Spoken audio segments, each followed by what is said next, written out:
Avec Minispot, j'apprends tellement de choses. Avec Minispot, j'apprends tellement de choses. J'espère que mon Seigneur sera satisfait de moi. J'espère que mon Seigneur sera satisfait de moi. Alhamdulillah, Alhamdulillah, Alhamdulillah, Alhamdulillah.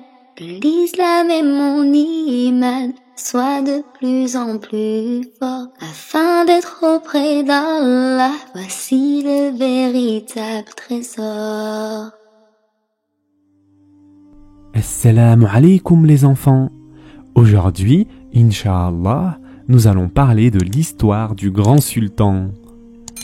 Dans les temps anciens, un sultan vécut dans des régions lointaines. Ce sultan était intelligent et très instruit. Il avait une seule plainte. Il n'aimait pas que les gens de son entourage lui fassent des éloges sans cesse. C'était comme si les gens qui étaient autour de lui rivalisaient dans les éloges du roi.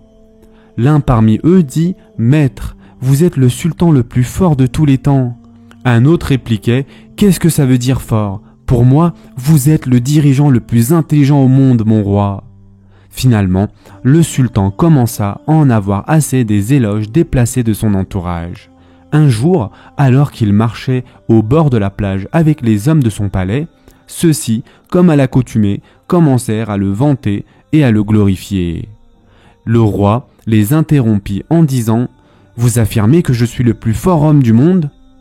Ils répliquèrent d'une seule voix en continuant à le courir d'éloges « Majesté, après vous, le monde ne verra plus naître de dirigeant plus fort que vous. » Le sultan dit alors « Si je suis le dirigeant le plus fort au monde, tel que vous l'estimez, cela veut donc dire que toute chose obéit à mes ordres, n'est-ce pas ?»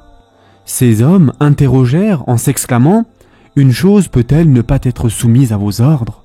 Le sultan, avec un étrange sourire, s'approcha de la mer et pendant un laps de temps prolongé, l'observa. Puis, il dit à ces hommes « Regardez, est-ce que vous voyez ? Une vague se dirige par là. À présent, je vais lui ordonner de s'arrêter. Voyons ce qu'il en sera. » Ces hommes s'étonnèrent au point de ne pas savoir que dire quand le sultan dit « Ô vague, je t'ordonne de t'arrêter.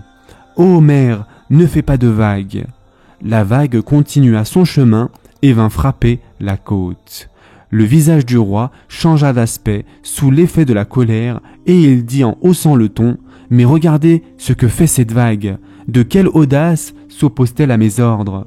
Puis il continua ainsi « Ô mer, retire vite tes vagues, gare à toi, ne t'oppose pas à mes ordres. » À peine le roi finit-il de prononcer ces mots qu'une autre vague plus énorme vint frapper la côte.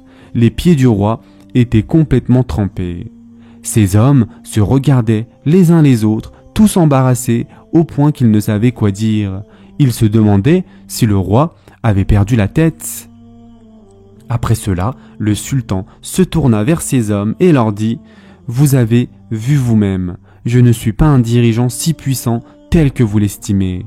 Ne parlons même pas de la gestion du monde, car même une seule petite vague n'applique pas mes ordres, mais au contraire, elle s'y oppose. Que cela vous serve de leçon. » Il continua « Bien évidemment, je suis un dirigeant, mais je suis l'esclave du plus grand dirigeant qui détient le pouvoir sur l'univers tout entier.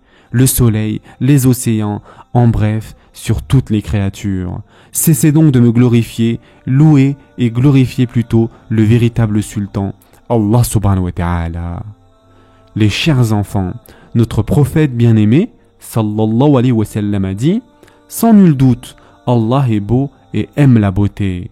L'orgueil, c'est de nier la vérité et de sous-estimer les autres. » Et ce hadith a été rapporté par Muslim.